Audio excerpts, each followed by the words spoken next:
Welcome to Life Planning 101, brought to you by Kennedy Financial Services of Eastland. Tune in every Monday morning at 8:30 on KATX and KWBY, and again on Saturday morning at 9 on KATX and KWBY as Angela Robinson joins Terry Slavens to share important financial information to help you live life on purpose. Insurance, investments, estate and tax planning, and much more. All covered now on Life Planning 101. Good morning. Good morning. Blakeney Hodges sitting in just one more week for Terry Slavens. He will be back next Monday. But this is Life Planning 101 on KTX and KWBY, joined now by Angela Robinson, as almost every single week. So yeah, and it's a little docile around here today after the Cowboys, whatever that was yesterday, which I kind of thank them because they gave me a good lead-in for the show today. I worked an entire show around this quote. There is no way around it, but through it. Dun, dun, dun, dun, dun, dun, right? As a Cowboys fan. Yeah. But this is something that hit me a couple weeks ago. I was at a conference and there was a gentleman that was saying this. He said, there's no way around it, but through it.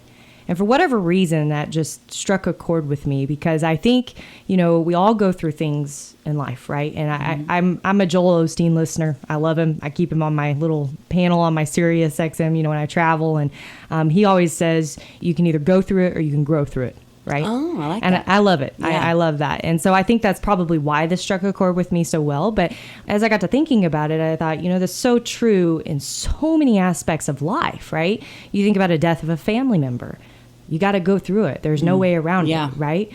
You think about, hardships that you face, whether you've got a family member with a disability that you're caring for, or a child that you're trying to rear that just isn't a functioning situation at the moment, or, whether it be at work or, whatever's going on. A lot of times there's just no way around it but through it, right? Mm-hmm.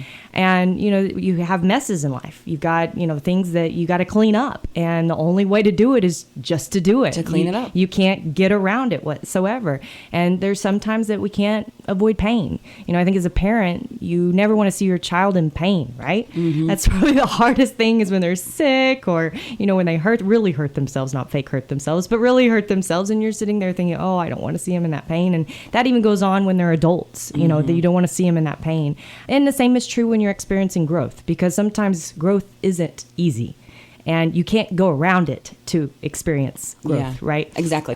We've embedded in our 7-year-old, ever since he was little bitty, first time we took him skiing, we said, we repeated it like 400 times up to the slopes. You fall down, you get up. You fall down, you get up. You never, ever, ever give up. And we always have told him this. Well, the other night we're playing hide and seek, and he hid really, really good.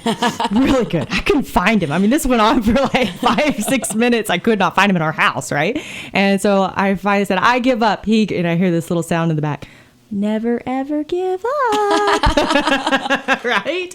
But it's so true because it's so easy sometimes just to give up or try to look for a way around things. We would do anything not to go through something, right? And why are we psychologically built that way when most of the time going through something is going to leave us better than where we started? I don't know why we're psychologically built that way. Maybe it's the devil getting in our head, or I don't know what it is. Defense mechanism. It's a defense mechanism, right?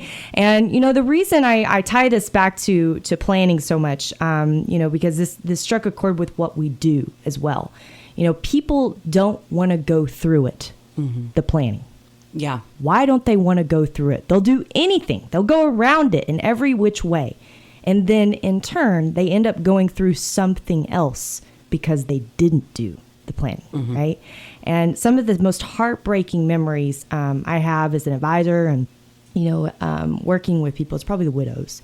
If I think back over the years is seeing the hardships that they face. And even when they're financially left behind, great. The husband did an outstanding job for him. And specifically the great generation, I think is, where you see a lot of that occurred, that responsibility and things. But, and I hate to pick on you boomers, but the younger the widows are, the more lack of planning we see. Yeah. And the worse it is, because you think about, we've become a society of, if we want something, what do? We get it. We get it. Do we think twice?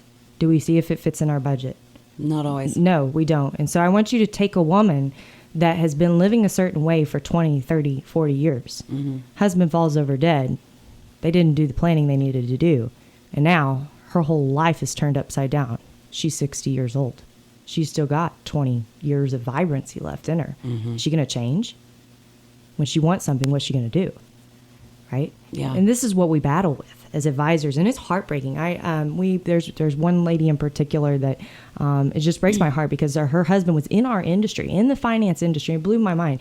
She was a very well kept woman and for many, many years, and they were madly in love. And he'd do anything for her. Bought her a massive house and cars and diamonds and this and that. And towards the end of life, he made some really bad investment decisions, taking a lot of risk that he shouldn't have taken, in real estate and such. And they couldn't get out of it. And he got sick. And he didn't do enough planning to make sure that she's been taken care of. Well, here she is, close to 70 years old. She's working a minimum wage job, trying to just make ends meet. Think about that. Yeah. That's devastating, right? You don't think about, the lack of planning. You think of, I just don't want to go through that, or I want to do this. And, it's interesting. I went to a conference, what was that? 2 weeks ago, whatever show I missed. So 2 weeks ago. Yeah. 2 weeks ago. And there was a gentleman on stage, and he was talking about people's experience with financial planning. Do they like it? Is it pleasurable? Is it this or that? And they really don't have a positive experience with it. And I it's evident why. Okay. So when you go through a financial plan, you're asked for all of the information about your finances. You got to go through all this fact gathering, right? And that's a huge amount of work for some people to be able to gather everything up. They've never done it in their life. It's not consolidated in one place, right? And of course, that's what we try to do is once it's consolidated, it's always consolidated. We keep it organized so that they can access it too. Yeah. But that's a huge chore, right? And then you get into the conversation of budget. Right? Do we keep a budget? How much do we spend? And you've heard me talk on the show so many times about even if you're a multi-millionaire, it doesn't matter if you don't know how much you're spending. How can you plan for your future? How do you know what that lifestyle bucket really needs to be? A budget's not constricting, but people don't see it as that. And especially a husband and wife. Because do you think that's a pleasurable experience when they try to fill out something? No, it's not. So this is a horrible experience to go through, right? And so people don't want to do it. I don't blame them, right? It's no wonder. So, what I'm going to talk to you about today is an alternative to that, because that's what we found that, okay, our job is to motivate people to do something to help themselves. That's my job.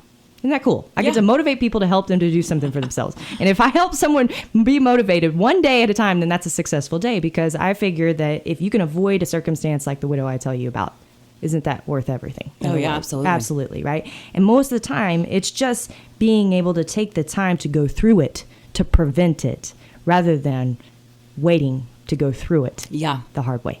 So when we come back right here on Life Planning 101, you don't want to miss it. No way around it. Welcome back into Life Planning 101 right here on KATX and KWBY. No way around it. But through it. Yes. And I've got a little story to tell you about a couple. They were 75 years old, and they decided they were going to get a divorce. And so they called their son, and the father called, and he said, I can't do it anymore. Your mom can't do it. You guys are gone. You've got your own lives, and we just feel that it's best just to separate and get divorced and live our own separate lives. And he said, Dad, you can't do that. Y'all have been married all these years. And what about the grandkids and the family? And at this point, do you really want to do that? Do you want to be alone? He says, why? We're just done with each other. We just can't make it work anymore after 40 years. We just can't do it. Or 50 years. And so he said, all right, Dad. He said, but I need to call my sister. Are you going to call her? You going to call her? Should I call her? He says, you call her. Just go ahead and call her. He says, and let her know. And she's in China. So he calls his sister, and she says, what? I can't get over this. I mean, they've been married. They don't seem like, what is wrong? And so she said, I've got to call Dad. So she immediately picks up the phone and calls her father and says, you can't do anything. Don't do anything. I've already booked my ticket. I'm headed home. My brother and I will be there tomorrow. Do not do anything. Please do not do anything until we get there.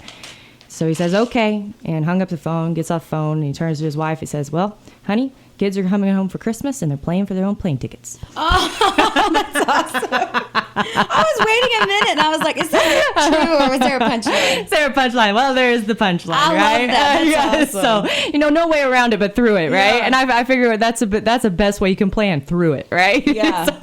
Yeah, I love that. Yes. I think when we think about this, we talked about, obvious things of worse fate, illness and divorce and death and those types of things, and planning, in the event of, and we call this the devil's advocate questions, right? We work really hard to help families plan so that they don't have to go through the worst of it. But, there's something that, we don't, some people don't even want to think about those things. And just on a lighter note, what about retirement? If you actually sit there and Google, what's the number one fear for retirees? They fear running out of money. I would say that would be my guess. They fear running out of money. Okay, so why not put that fear to rest? Why go through it, right? And it reminds me of a story. So we had a friend that, via scan, we've had him on the show before, okay, the heart scanning. And yes. Okay, all right. So we tell everybody about that. We think it's miraculous. We've seen 2 people go straight to a hospital, get stents put in, save their lives. I mean, it's just an amazing thing for people to do. You get scanned from your neck to your hips, and they can pick up, I forget, millimeters of plaque, hardly anything that's there. And so this was a guy that hasn't passed many stress tests. He was having trouble with cholesterol. His dad had 3 heart attacks, and his granddad died of a heart attack. It ran in his family, and he's living stressed, right? He's thinking, I'm going to go down the same road. And we keep saying, why don't you go? Why don't you go? Right? And he didn't want to go for whatever reason. We were nagging him. He's a friend. So we just kept prodding him every time we saw him. Are you going to go yet? Should we book you? Can we get the hotel room? We'll take you. We won't do anything to take him. And he didn't end up going. And immediately, he gets out of there and sends us a text. It says, it's clear. Oh. Exclamation, exclamation, exclamation point. It's clear. Think of the relief that he had. Think of how many nights, though, he's out there worrying. How many nights did he stay awake thinking, am I going to have the same fate as my family? And why did he hesitate so long to do it? Fear? I think it's because then you find what you find, and then you have to deal with it. Right. Exactly. So is that the same to be said about your planning? Most likely. Most likely, right? We got to uncover the ugliness, right? We got to look at things. We always talk about progress starts by telling the truth. And who do you have to tell the truth to first? Yourself. And it's so hard to do because we just want to live on the happy side. I'm a glass half full kind of person. Yeah. And I love doing that. But I'm also a realist enough to know that you can't live that way and not have prudent concern about certain things in your life. Yeah. Just like this gentleman, had he just taken the time earlier, it probably would have saved him 2 weeks worth of nights of staying up late, and worrying about his own heart health, right? And so what is it for you? What's going on in your life that that you need to take care of, that if something were to happen, you'd be going through it and not in a good way, right? Yeah. What do you need to go through right now to prevent it so that it's not going to be going through it in that hard way, right? Is it that retirement? Is it your business? Your business's succession. I see, we obviously work with lots of small business owners, right? And I think small business owners, I hate to say this, you're the worst. You're the worst of anybody. You're the worst about planning of anybody I know. A lot of people don't even want to work with small business owners in our industry. You know why they don't want to work with them? They're hard-headed and they don't save money.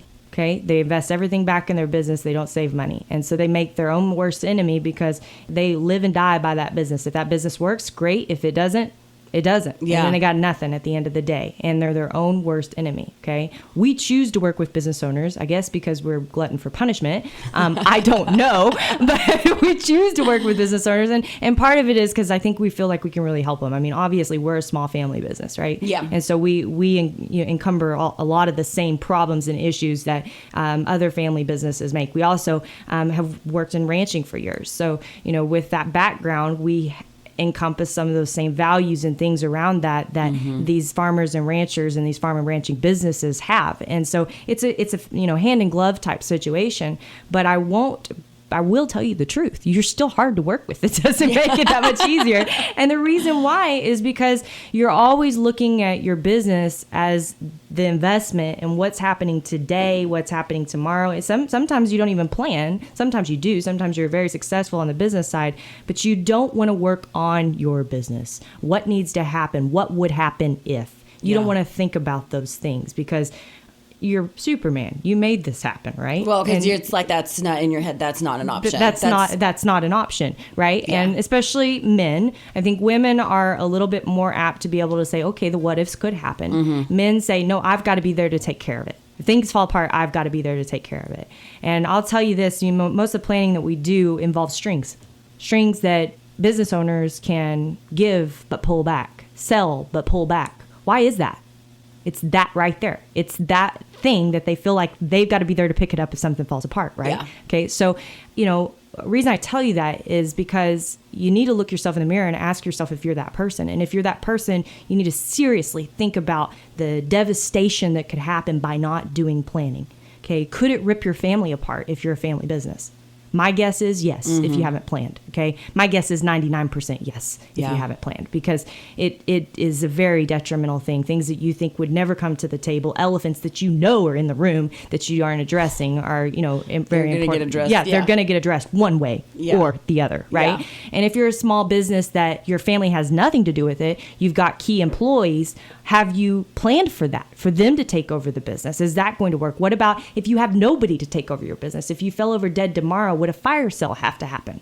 Ouch, right? Yeah. So this is real stuff. And this is the same for your legacy. Okay. So again, I'm going to kind of pick on a generation, the silent generation. So I picked on the boomers earlier. The silent generation, I think, is the worst people about their legacy planning. They left plenty of money, right? This is a wealthy, wealthy generation, but nobody talked. Hush, hush. Yeah. Nobody talks. Nobody says anything about anything, right? And so now you got a bunch of what? Attorneys out there. Attorneys doing what? Making a lot of money fighting over court cases, fighting over estates, right? Did you know that Anna Nicole Smith's case was not settled until after she was dead? What do you mean? You remember Anna No, Nicole yeah, I remember Smith? her, Okay. but... So she fought for that Howard, whatever, the Oh, oil tycoon. from her husband. Yes. Everybody was dead. Her son was even dead when the court... So who won? The attorneys in the whole situation, right? Yeah. And so, we always call it legacy planning, not just estate planning. Why do we do that? Well, we call it legacy planning because isn't it more important that you pass on your faith, your values, your traditions, your work ethic, vocations, all of these things, rather than just the money? Yeah, absolutely. If it's just the money without those things, what is the money good for and how long is it actually going to last, right? And so this is where we've gotten it entirely backwards in our culture. I give the Europeans a lot of talent. I obviously am totally a capitalist and don't necessarily believe in the old way of how they used to do things and such, but you had a family brother that was lined up to take care of everybody after the family father passed, and everybody knew that. It was out in the open, right? Yeah. So was it really that many family feuds? Probably not. That's just the way that it was. It was just the way that it was, right? And it was expected. Now, what's expected here? Who knows? Who talks about it? Yeah. So if you're left questioning, could anger happen? Oh, yeah. Easily. Resentment? Questions? Yeah. What if one brother, the responsible brother, is left to settle the estate, but takes years to do it because they have a busy job and a life to do? The other brother's going to get upset with him? Absolutely. This happens all the time, right? And these are those going through it, no way around it. But the thing is that there is a different way around it. We're going to know more right here on Life Planning 101 when we come back. Welcome back in. It's the third and final segment here on Life Planning 101. Angela Robinson, took it away. Yes, there's no way around it but through it, right? And make sure you tweet us at KFS Life Planning. What is the reason that you don't do preventative planning? Nothing bad's going to happen to you. There's no need to do it at this point, or just not a priority. What is it? We want to know. We want to know what motivates people to or to not do something. This is so interesting. I remember when I came into this business, I'm going to tell you, I had a hard time. It took me a long time to decide. Probably took me about 7 years to decide if I really should have been in this business. And it wasn't I loved the content. I loved the planning. I loved everything about it. What was so hard was that when you saw something that needed to be done for somebody and you poured your heart and soul into trying to help them get it done, and they didn't do it at the end of the day, it just killed you. Yeah. I mean, absolutely killed you, knowing what could possibly be the outcome to that, and not such a good way, right? Yeah. And I struggled with this a lot, and my dad would tell me, he'd say, Angela, you can only help people that want to be helped. Yeah. You can only help people that want to be helped, right? And it's so true. And so you have to ask yourself, why is it that human nature that we do nothing until the gain is big enough or the pain is big enough? Yeah. Right? Why is it that we do that? My husband suffered from allergies like for his entire life, right? And we found like a kind of a holistic way to treat him. This has been a decade ago, and he hasn't been on drugs. He used to go in and do shots like every quarter and be on drugs every day, Claritin every single day of his life. And he hasn't done that for years. He still struggles some, but not to that extent whatsoever. Yeah. And so he would always tell people, about what he was doing. And they're like, oh, I don't know about that. And he'd say, when the pain's bad enough, just call me. Yeah. When the pain's bad enough, well, about this time of year, everybody's picking up the phone and started calling, right? So, it's so true, though. So why do we not take those preventative measures for our health, our family's health, right? Our business, our future, anything, we don't do it, right? It's not, the pain's not there. The gain's not there. It's not the priority. It's not right at the top of life. But if, someone got hit by a Mack truck in your family tomorrow, the pain is going to be there. The priority is going to be there. And we forget how precious life is and how vulnerable we are to these events that happen all around us each and every day. Yeah. And it can just upset and rock your world. Reminds me of that, what's that parable about the kid in the river and he's drowning and they sent out a little raft and he said, no, God will save me. And, then someone came out in a boat and they said, no, God will save me. And the ship came by and tried to help him to, no, God will save me. And he drowned. And he gets to the pearly gates and he said, well, why didn't you save me, God? And he said, well, I did. I sent you a raft, a boat, and a ship, and you didn't take any of them, right? And so, yeah, exactly. So, are we guilty of that? Yeah. Do we see that raft out there waiting for us to be able to get ourselves on and clean up the messes that we know we need to take care of so we can choose that different through it to go through, right? So I've got a challenge for you this week. I want you to find your motivator. I want you to find that what if that is so good that you don't want to mess it up, but probably your motivator is going to be that it's so bad that you can't stand the thought of it. Maybe it's leaving your family behind with a mess. Maybe it's leaving your business behind and you don't know what would happen. Maybe it's, knowing that you need to take care of your retirement so that you'll be able to sleep at night and actually enjoy retirement. Yeah. Whatever it is, write that motivator down and look at it every single morning. Put it on your mirror, put it in your shower. I've got a thing in my shower I read every single morning. It's a reminder, for my whys in life. And it's so powerful because it motivates me every single day to make decisions, to work on the things that are most important. And the rest is just stuff. It's just stuff. And if you start prioritizing it that way, I promise you're going to look at life a whole lot different. You're going to feel different. You're going to feel better. You're not going to have this stress pulling on you constantly, this worry, this staying awake at night, because you just take care of things, right? Yeah. But you got to find that motivator, and you got to remind yourself of it constantly, because if you don't find that motivator, we're going to be sitting here a year from now. We're going to have a show similar to this, and guess what? I was listening to that show last year, and this is the same thing I need to be taking care of again. Now, Yeah, that's exactly right. We do it, right? Yeah. So there's still time left in 2019. Don't make this a New Year's resolution. Make this a way that you can finish out your year strong and feel good about your future, feel good about your family's future, and be able to walk forward in confidence and knowing that you've been given all the tools and you're using them. Yes. When you get there, right? I like it. My name is Angela Robinson with Kennedy Financial Services. God bless everyone. Thank you for listening each week. Thank you for joining us for Life Planning 101, brought to you by Kennedy Financial Services of Eastland. Tune in every Monday morning at 8:30 on KATX and KWBY, and again on Saturday morning at 9 o'clock on KATX and KWBY for more Life Planning 101. Advisory services offered through Smart Money Group, LLC, a registered investment advisor. Securities offered through Calton & Associates Incorporated, member FINRA SIPC. Kennedy Financial Services Incorporated is an independent of Calton & Associates Incorporated and Smart Money Group, LLC.